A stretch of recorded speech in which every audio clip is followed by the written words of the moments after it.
Hi everyone, I'm Tally, this is Farrell and we're bored of it. And today we're reprising a bit of an old series that we used to do called What We Played. This time we're going to focus on what we've been playing in the last few weeks, just to give a bit of a highlight to some games we've been enjoying. Exactly. I think it's just that there are a few smaller games we want to give a shout out to. There are some games we didn't enjoy that we want to talk about that we're not going to cover in a review format. And then there are some games which have full reviews to come. So we've got a nice spread. And also, hopefully, these videos usually do reasonably well. And I think another part is, as we've said in a few videos now, the YouTube algorithm has changed. And it's not our friend. No, it's not a lot of people's friend. So we're really struggling. It's the videos aren't being pushed to anyone compared to what they were in January and before that. So we're hoping that if a few people see these, some of these games we've already covered, they just get a little more attention because we think they're great games. But first, I think we'll start at the end with probably the heaviest game that we'll cover, and that will be Salton Sea.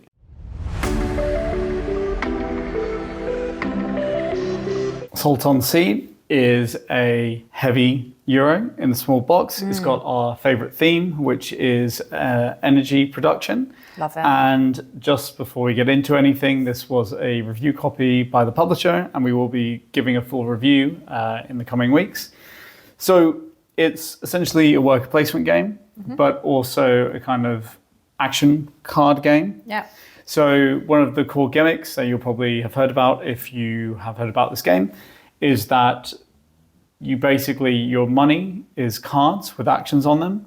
And when you pay for actions, you have to spend those cards, e.g. money. So you're kind of constantly torn between basically improved actions from what's on your player board versus being able to afford to do anything, essentially. And yeah, it's kind of a really crunchy game in a small box. It takes like 2 hours to play, even at 2-player. What do you think? Yeah, absolutely loving it. Like you said, dry energy Euros are our absolute favourite. If you've got like a lovely production like this, mwah, chef's kiss. Yeah, exactly. What I particularly like about this, that it is in this small box, so it's pretty easy to get out actually and put away, would you say, compared to some other... Yeah, I think in terms of, storage is great. I think the setup it's not the worst, but I think because there's a lot of cards with like 2 types, it's a little bit trickier. I suppose. I don't know if it's not the worst about it, but it's just more compact, basically, because usually, obviously, big Euros come in these big boxes, big production. So I think that's really nice. You still need a bit of table space, but you could still kind of a bit more easily transport this, which you can't usually say for any other Euro games. But even with the gameplay, like you say, it's very crunchy. The fact that you have to give away your money in order to do actions or vice versa. Every decision is pretty tricky. I think there's been times when we're both like, I don't know what to do. Yeah. But what I will also say is we got to grips with this incredibly well and very easily. So if you're used to these kind of Euros, I mean, it has complexity in the way that you play it and the way that you choose your actions, but it just has a low barrier to access, I would say. So this is actually going to be exactly what I was going to say, and that if you're someone who's looking to move up to a heavy game, I actually think this is almost a perfect heavy gateway game, because like you say, there's actually, when you go to teach it, like I went to teach it to you, there is a lot of different actions, and it kind of sounds scary that there's like 12, 13 different actions, but actually they're all incredibly straightforward. And like you said, in our second game, we never once had to check the rules for how these actions worked. Only really kind of symbology on some of the cards, which I think we're very quickly getting to grips with as well. 100%. And that's something that really impressed me. It's just a very slick, I think, design, very slick kind of graphical annotation. I think what I like as well is, I mean, we've played only a couple of games and more to play, but I've never felt like locked out of things. You can always get a bit more money. It just might not be as efficient, but I feel like it's almost less brutal than some other games that you can easily get yourself out of a bad situation. Yeah, I think, I think in the way that you can, like, in like say Barrage, you can just be like done over and be like stuck because of like maybe the actions or the situation you're in.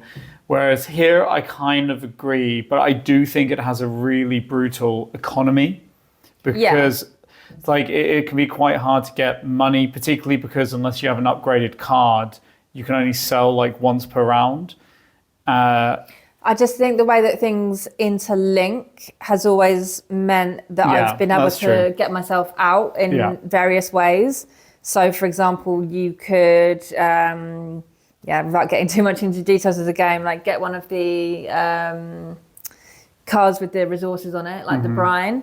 And then if you drill that out and extract it, you can flip that and get some points and potentially a bonus there, which can then get you something else. Yeah. Just the way that the actions kind of interlink and cascade. There's kind of different ways of getting money or doing whatever you need to do. Yeah. It's not always has to be kind of down like a linear route.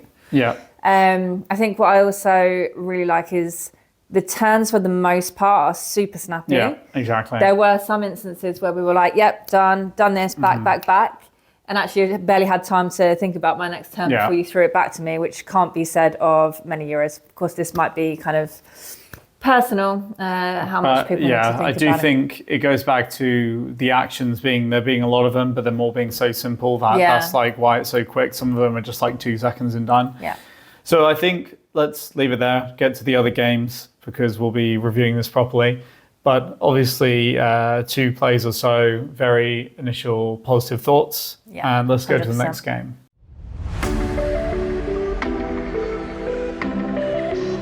Next up, we're going to discuss our current RPG, which is the Wildsea.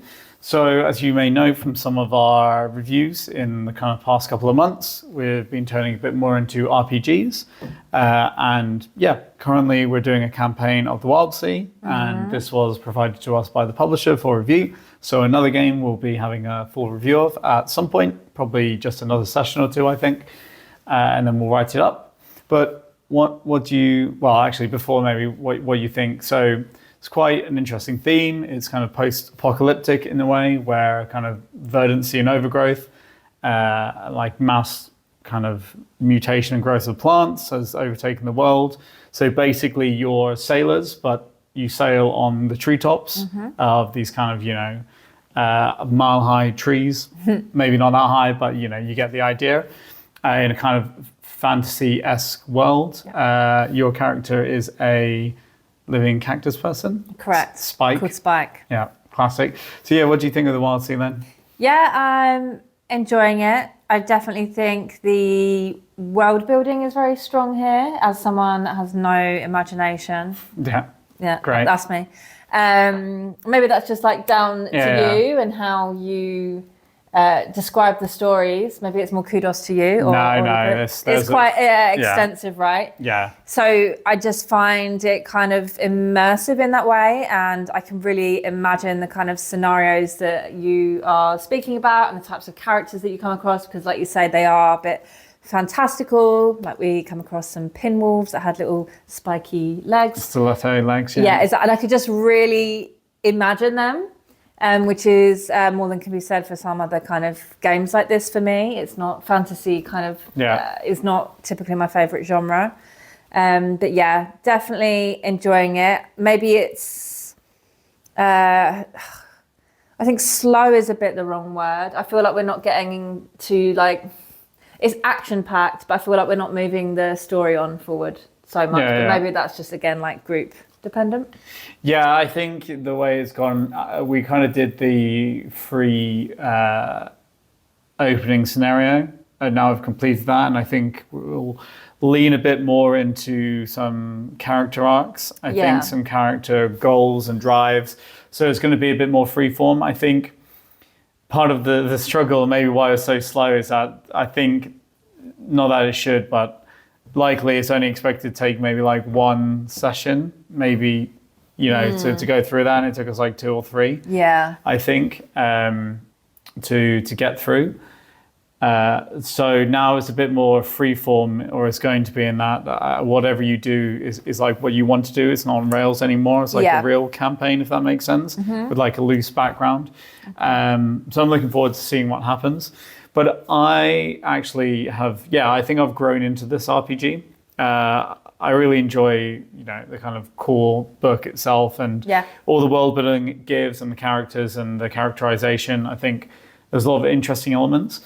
And actually, it kind of seems daunting, but it's actually relatively smooth to run in some ways. I mean, the core system of you could say, kind of bullshitting, for lack of a better word, what skills you're using. Yeah. And then using that to justify rolling dice. And then the more kind of your skills you can use in a situation, the more dice you roll. And it's a simple 6-sided die. And then, kind of 4 or 5 is a success with the drawback. 6 is a success. And, 1, 2, 3 fail. I think it's quite a simple system that everyone's gone on board with very quickly. Yeah. And I think also the bartering system, it sounds quite I'm not sure how that's going to work. Of everything's kind of barter based, but actually it works quite well. So I think there's a lot to like, and I look forward to exploring it a bit more off the rails now. I'm looking forward to using kind of the character that I created. It was quite extensive to create that character and think about all of the nuances of them.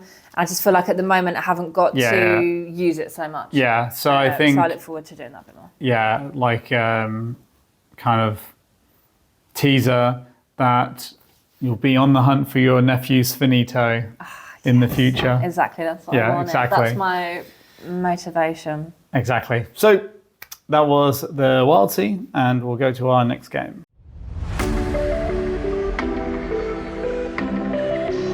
We're back with game 3. We're fortified with tea, and we have Megan behind us, giving us support. So this game is Lord of the Rings, the Fellowship of the Ring, the trick-taking game. And this game is well on its way to being one of my favorite games of the year. Whoa. And probably one of our most played of the year, I'll expect, by the time we finish the campaign. Yeah. So this is a trick-taking game, kind of themed around the first Lord of the Rings book. And it is very similar to Crew in that it's cooperative and you're trying to complete missions by achieving certain goals. So in this one, you have characters from the books and each one has a certain goal to achieve, and kind of everyone around the table needs to achieve the goal in their character. And you play little scenarios, and sometimes there might even be restrictions.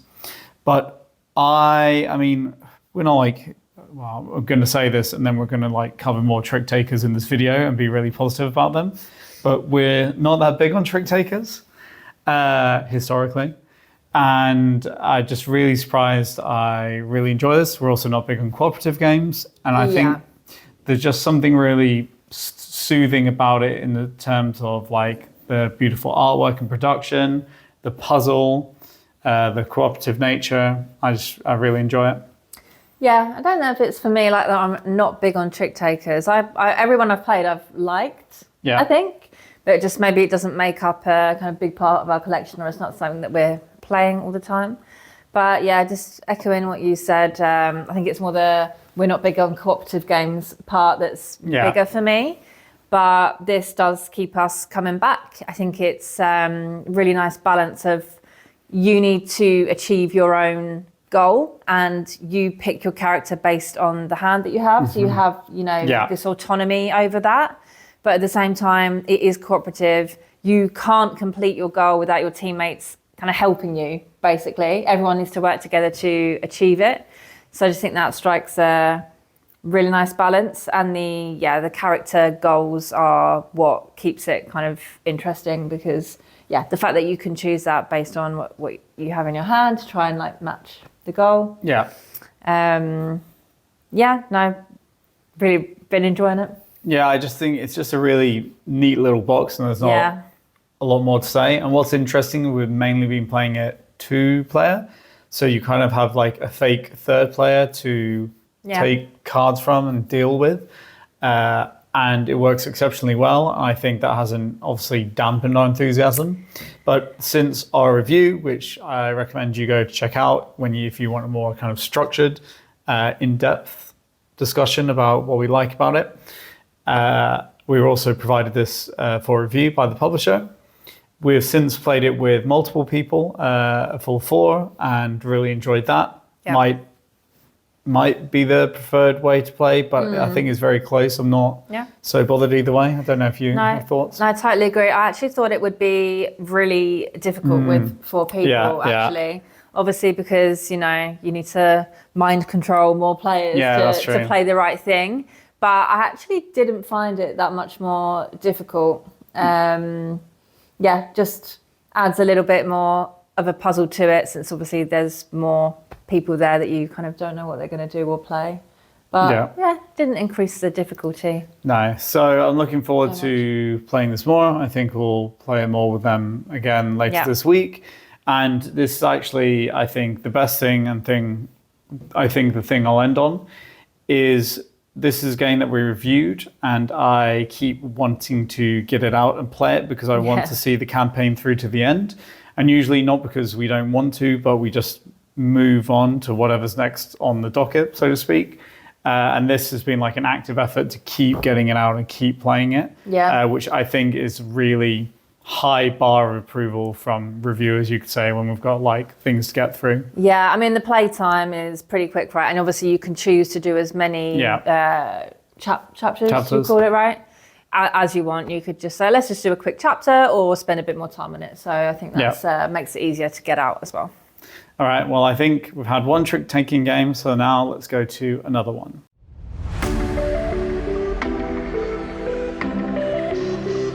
Wow, Skull King. What can I say? I knew you were going to do that. And I was hoping in my head that you would do that. So this is a game that we've been low-key obsessed with ever since we took it on holiday. Played it with the family. Yeah, so just to cut in, the backstory is that I got offered it to review. So this is a review copy from the publisher. And I was like, yeah, I mean, we're going on holiday. It's like a little card game. Sounds all right. Let's take it. Now you can continue.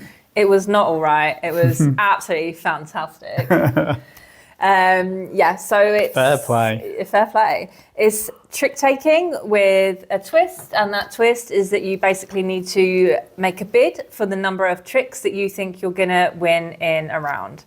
There's 10 rounds, so obviously that gets progressively harder to bid how many you think you're going to win. So you get to take a look at your hand and make a bid, say, okay, I think I'm going to win 3 tricks in this round. And that is basically the only way that you can kind of get, the main way of getting points, you have to get that bid exactly right. If you bid wrong, even by 1 number, then not good. There's a few other ways of getting some bonus points, but that's the main crux of it. You can do a big gamble where you can actually bid 0, that you will win absolutely nothing. You can also score really big from that.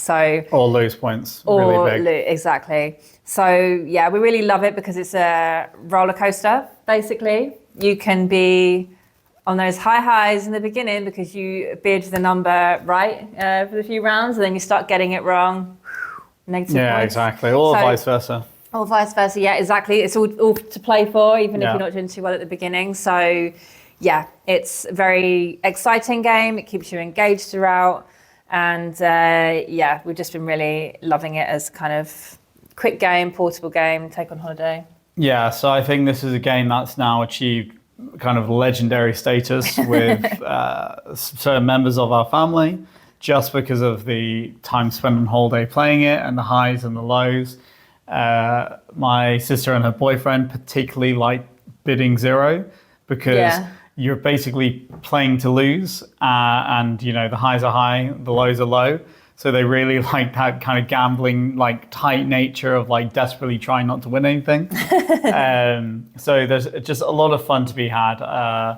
And basically the reason it's so fun is because it is just gambling, but with like minimal stakes on the line, except for within the game. The reason we're going to talk about it now is just that we recently had a review of it. So please go check that out. It's a lot of fun. And we have a guest reviewer show up in there. Definitely worth watching. But we also showed it to your friend. So you had a friend stay with us last weekend who is very into card games. So we kind of showed her a range. And this seemed like her favorite. I don't know if she said, but just it's just been a game that we've introduced to people, and people have had so much fun playing it and like cackled and like the highs and the lows and the like groans and the cheers.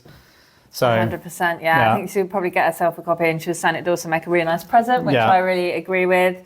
It's like pretty cheap as well. You can get hold of a copy pretty cheap, so it's definitely worth picking up and adding to your collection of these kind of lighter, just more fun, silly games. Yeah, I think the only thing to add from our review is that when we played it with 3, it was still fun, but I do think this will shine the more players you play with. I do think 4 had a little bit more, and I don't know if that's just because there's more variability and also more people fighting.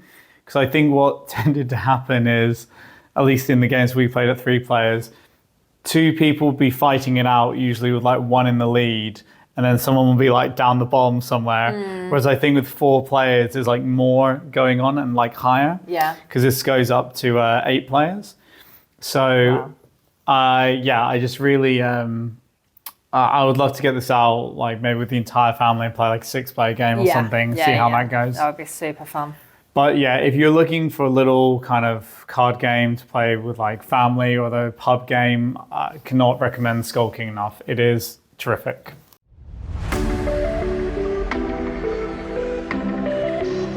Okay, so next up we have Thunder Road Vendetta, which we played before when we got it, and I personally really enjoy it. I think it was on my number top 6 of the year. Of the year that it came out.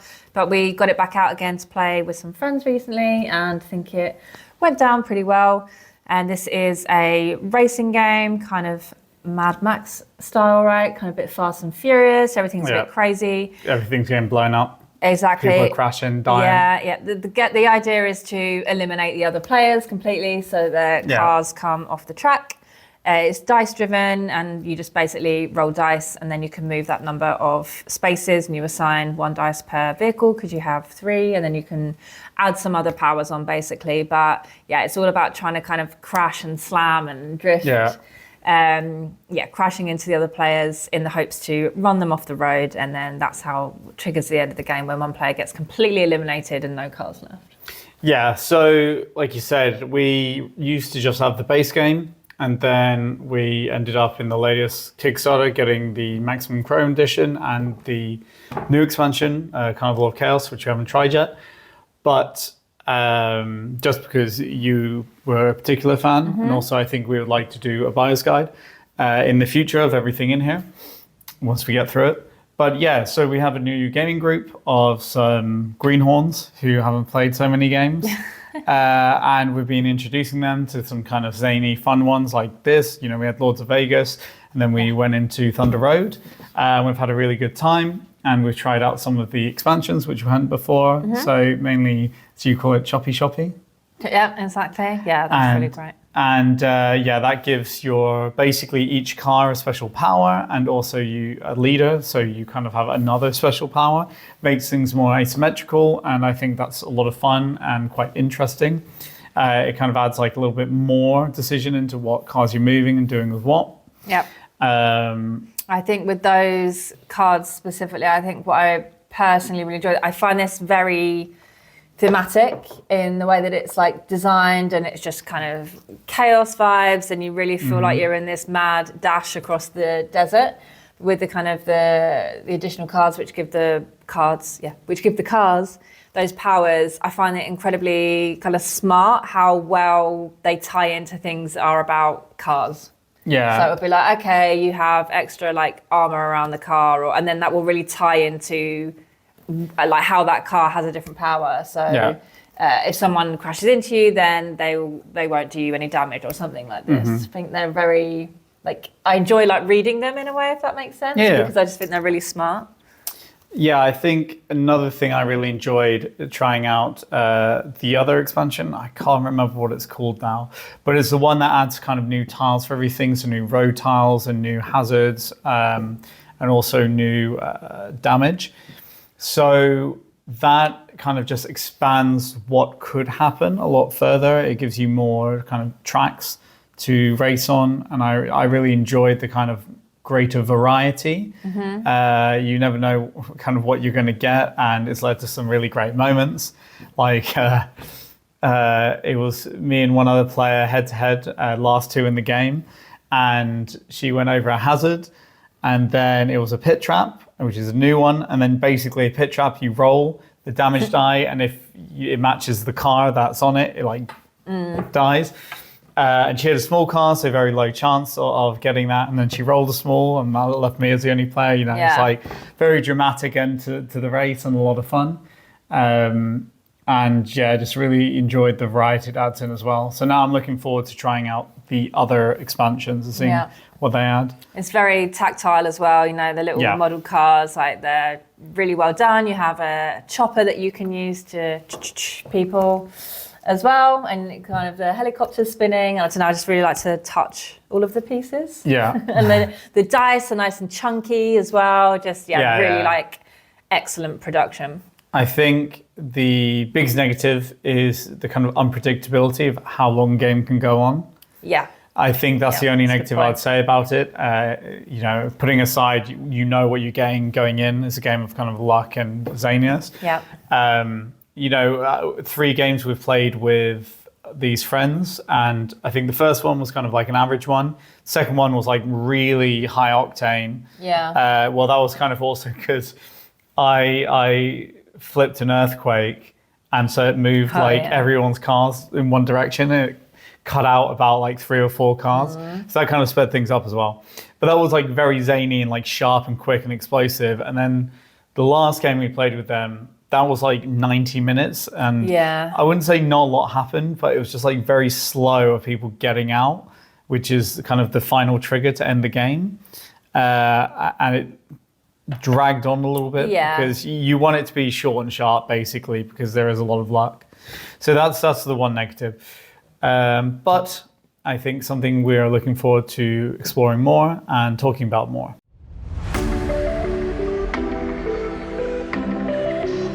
Now we come to our roll and write of this video, which is Molehill Meadows. And this is a game that was not provided for review, but was given to us by the publisher, just because we had previously reviewed a game long time ago called Zuli. And that game was actually picked up by Oink, the publisher Oink. And they turned it into, I think it's called Moving Wilds, and Shut Up and Sit Down talked about it on the podcast. And it was quite funny because a lot of people who'd played Zuli heard that and they thought someone had stolen his idea because it's a different name, including me. So I just wrote to him, and then I kind of said, like, I figured it out, but then I said, congratulations, you know, getting praise from Shut Up and Sit Down. It's a big achievement. And anyway, so he sent us just his second game to try out. But yeah, no review coming, basically. So we played it. And it's just a little roll and write, flip and write, really, where you're kind of flipping Tetris cards over, and you're a mole, and you're trying to kind of tunnel your way around the kind of mat you have in front of you by drawing kind of Tetris grids. And yeah, you're just trying to kind of gather treasure and complete objectives. It's just a very light little roll and write, but I think one that we enjoyed the puzzle of. Yeah, definitely. It is actually quite challenging, even though it sounds simple, because the Tetris shapes can only share a side. So you always have to connect them. Exactly. But they can only share one side. And if you're trying to use them to kind of tunnel and gather treasure, it can actually be very challenging. Yeah, because there's some obstacles that you want to avoid. Some will give you negative points if you go over too many. Some are rocks, which you just can't interact with. So yeah, this restriction does make it quite tricky. I think essentially what we thought was we definitely enjoyed it as a flip and write. I think we enjoyed the puzzle. It's one of those, you know, it's just nice to sit there for 20 minutes and do it with a tea. And kind of what you're getting out of it is a fair amount for, you know, the kind of low rules overhead. So it was a lot of fun. I think it's a very good game for maybe people who kind of want to play something like this with their children or family. I think obviously that's also a little bit what the theme is going towards. It's very like family friendly and kind of colorful. because I think if you played a lot of roll and writes, it's more on the simple side, except for that kind of decision space in the middle. I think, to be honest, our biggest negatives are probably that the kind of objectives that you have 2 of every round, they're kind of like quite easy to max out if you're, experienced. So that's probably better for maybe lighter gamers. And on top of that, there's only 1 map, and I think having more maps would have been kind of better for replayability, because you can kind of do a lot in one game. But just really enjoyed the puzzle, to be honest. Just nice, peaceful time. Yeah, there's some other kind of always-on objectives, right? About you have to connect up one side of the river to the other, and then there's some variable ones. I think the variable ones, they were quite easy to max out. But to be fair, I still then struggled to collect treasure, which you can do, or connect up the kind of daisy chains or the rivers. So I think it depends what you want to go for. But there are some challenging elements to it, but it's not like it's so challenging that, like you say, you couldn't play it with children, basically. Yeah. So if you're looking for something like that, then I'd recommend it. It's very cute, very cozy, and can't go wrong for a little roll and write, really, or flip and write. Exactly.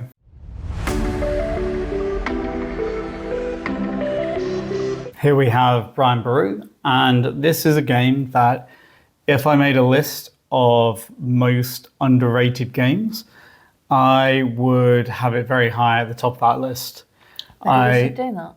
The only thing is I don't know how long I can make that list, to be honest. And then also it's a very tricky list because you always get people arguing with you. About whether something's underrated. Yeah, 100%. True. But I do think this is very underrated. I think I haven't heard anyone talk about it like literally since it came out, basically. What it is, if you don't know, it's essentially a trick-taking game, another one, that's true, with an area control element to it. So you're trying to become the High King of Ireland, and in a round, everyone's going to play a card, kind of following standard trick-taking rules. And whoever plays the highest card of the lead suit will kind of claim a piece of territory, and having kind of the majority in a territory will give you points for that territory, or having control in a lot of different territories gives you points. And then there's kind of also some other little kind of tracks and mini games that go on beside it that you can play into. And that is because one of the great things about this game is whenever you play a card, you get something. So if you win the trick, you get the territory. If you don't win the trick, which is pretty much everyone except for one player, you get what's on the bottom of the card, and often you'll have a choice between 2 options. But they generally play into these mini games, such as fighting off Vikings or getting married. And it's just, I think, a terrific gateway game. I've introduced it to a lot of people as a gateway game, and we played it with your friend recently. And it was her favorite game of the night, I believe she said, and that was compared to games like QE and Zoo Vardis, which kind of speaks to how highly some people can rate it. And I just think it's a lot of fun to teach as well, because you kind of, it's very visual and impactful, where it's like, this is the marriage track. You're going to marry this lovely person if you get to the top of it. Over here, you become very pious. Over here, you fight off the Vikings. And I've always seen people have a lot of fun with it. Yeah, definitely agree. When we played it the other day, I was thinking we need to play it more often. I was thinking about more people that I'd like to introduce it to now, actually. And the people that we're playing with, like board games as much as the average person, but they're by no means gamers. And they got into it like pretty easily. I think in the beginning they were a bit like, ooh, seems a bit scary, but literally once you just start putting some card downs, first few kind of tricks, super easy. You don't necessarily know what the implications are, but like you said, the beauty of it is that you will still get something. So it's not like players get blocked out if they don't really understand what they're kind of trying to achieve in that first few rounds. And then it only takes a few plays, and then they're completely understanding what they need to do and where they need to go. So I think is this fact that everyone always gets something, because that's why I say gateway, because there's more strategy there than just you can say average gateway game. But I think it's that because you're always getting something, it's always positive experience, you know. And actually, a lot of times you're playing to get that stuff. You're not playing to win the territory. Yeah. So there's also generally not a lot of bad feelings, except for kind of more rare occasions where you're really fighting over something and they kind of outdo you. But yeah, so I mean, Brian Boru, terrific production. Definitely. I think terrific art and terrific gameplay. I just really enjoy showing this to people. And I've never kind of shown it to more non-hobbyist gamers and then not have a good time, you know? Yeah, agree. Yeah? Yeah, So, nothing more to add. With that, we'll go to our final game.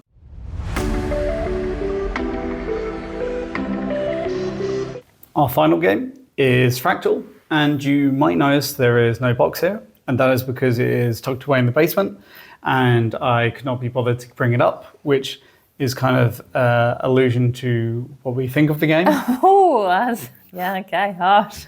So Fractal was a Kickstarter we backed a few years ago. I think it fulfilled in very late 2023, and we kind of had one game, and we're a bit like, eh.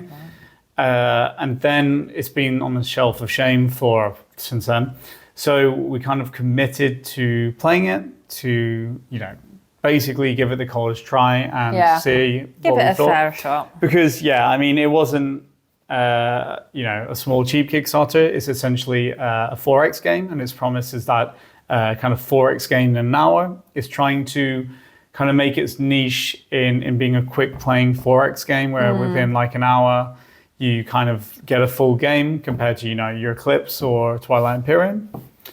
So we also backed the, I think, Beyond the Void edition, which has a kind of campaign as well as the base game. So we decided to go through the campaign, and we gave it a fair go, but we tapped out, I think, maybe 6 or 7 games in. Yeah. I think we just lost the will to play anymore, essentially. And it's a bit of a strange one because we had ups and downs where 100%. sometimes we've had a game that was really kind of, you know, mechanically interesting and we really enjoyed it. And then other games were so apathetic. Yeah. Such a weird one. I remember the first game not loving it. I was very neutral on it. Yeah. And then when you got it back out and I saw you had it on the table, I did get like a little bit of an overwhelming sense of a little bit of dread to play it, just because I knew that I felt so neutral on it and just like, I can't be bothered so much. And then I felt a bit bad because those first few games we played the campaign, I was like, okay, there is a little bit more to it than I remembered, or it's a bit more interesting. And like you say, it can play quite quickly and be over quickly. And then it just dropped back down again over time. There's just something about it for me which is so flat, and I struggled to put my finger exactly on what that is. I think maybe you do lose something that they're trying to make it be over so quick, because I feel like you don't even get to build your kind of, it's not an engine, but you're kind of putting colonies out to get better powers and more income, but before it gets going I feel like it ends. And I think that for me comes down to just being a bit satisfying. I just sort of think, what's the point in being like motivated to like win it in a way? Yeah, I was thinking about this, and I think one of the issues is if you play the normal game, so getting out productive colonies gives you money, which generally is what you spend to take actions. So how many productive colonies you have out is directly linked to how many actions you can take. Yeah. And basically everyone will always start with a productive colony next to their home planet. So pretty much anyone's first move is always going to be, I move here, I colonize it. You know, so there's also a little bit of predictability in the map, in how you're going to shape things out. But then on top of that, you have like the weirdness where some parts of the map are randomized. Yeah. And then because it's randomized, it can lead to one player having all of like you could say science colony spaces next to their home planet, the other player having none, but having all of the military spaces next to their home planet because it's random. Yeah. So it's like imbalanced, and that's like a little bit odd. Yeah, I think what I was trying to think about, the games that there were certain scenarios where you have to control certain territories to like kind of get objective tokens, let's just call them. And I was trying to think, okay, but that's kind of similar to when you play Undaunted, which I love. Yeah. Like trying to think a bit more about it as a back and forth with tug and war to kind of control these territories. And the way that you do that is by kind of, getting your colonies out to get better powers. But again, like almost by the time I felt like I'd done that, maybe you'd already taken them over. And then I felt like I couldn't build up enough in order to make it worthwhile. And I just think it's not snappy enough to keep my interest. I know it's completely different to Undaunted because obviously that's deck management and hand management, and this is, I mean, what even is it? It's kind of like action economy. Yeah, system, action really. economy or efficiency. Yeah. That isn't snappy and interesting enough, like to get to that means of getting the objective tokens. It needs to be like something quicker in a way. That's how I think I feel about it. And then it's just I think something I thought of as well is we only played it 2-player, and I do feel like it would give a bit more at 3 or 4-player. But at the same time, there is no way it's good enough to essentially be worth getting out at 3 or 4 players, like for us, over something else. No, I can't imagine kind of showing that to people with, I mean, we've already lost enthusiasm for it, I think. So I think it would be a bit tricky to then be enthusiastic and try and show someone else and spend precious time that we have when we invite people over and playing it.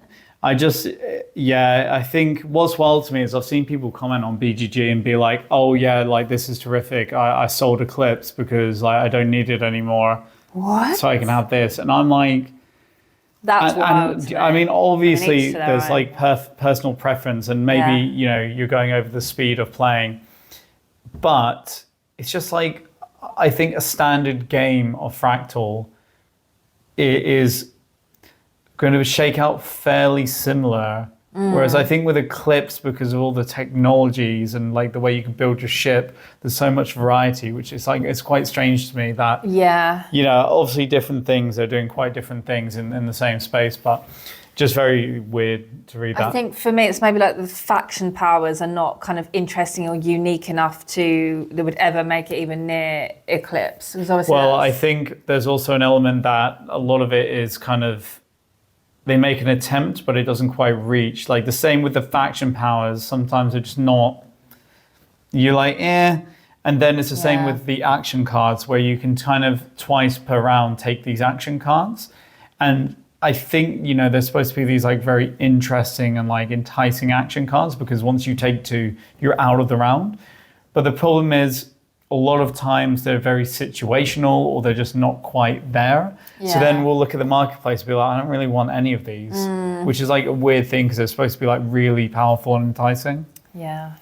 I just think it's a lot of like so nearly's or not quite. And I've seen a lot of people kind of say about, is there going to be a 2.0? Is there going to be like a second edition?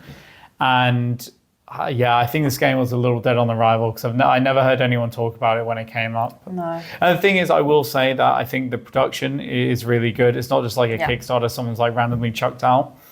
I think, the kind of production, the storage, the everything, they've put definitely a lot of effort into this, you can tell. It just doesn't quite click with us. No, I mean, you were more interested than me. Maybe, again, this is totally personal preference because I care less about like narrative and stuff like this. Yeah. There's this whole book where you were trying to like read to me like the story. Yeah. But because everything's so the same, really, game to game, I was just like, it's story for the sake of story. It didn't mean anything in terms of the gameplay. Yeah, I mean, really, even to me at least. Even I got this was a campaign. Even I got a bit tired of it because it went like so hard so quickly. Like there was this massive universe we're supposed to be aware of, and sometimes because it's like you won't see everything in the campaign. It's like the different choices go different routes to different missions. Sometimes they're like talking about people and like, I'm not even sure we've been told who this is, or like, like Flazus are doing this. And I'm like, it was just really, went like really hard rather than keeping it simple. And then it was just like, you lose interest. Yeah. And then, that final mission that did us in, it was also like, it's like, oh, you're doing this. And then like, I look at the board and the objectives, I'm like, I just don't know how this is translating into what we're doing. No. So, yeah. But, I mean, yeah, so that was Fractal. And sometimes it's a disappointment, but what I'm proud of is that we gave it a solid chance. We played a fair few games of it, and we kind of made our decision then. I feel like, wish I hadn't backed it, but at least we gave it a go. Yeah. Rather than just, having played it the once and then eventually selling it, right? Yeah.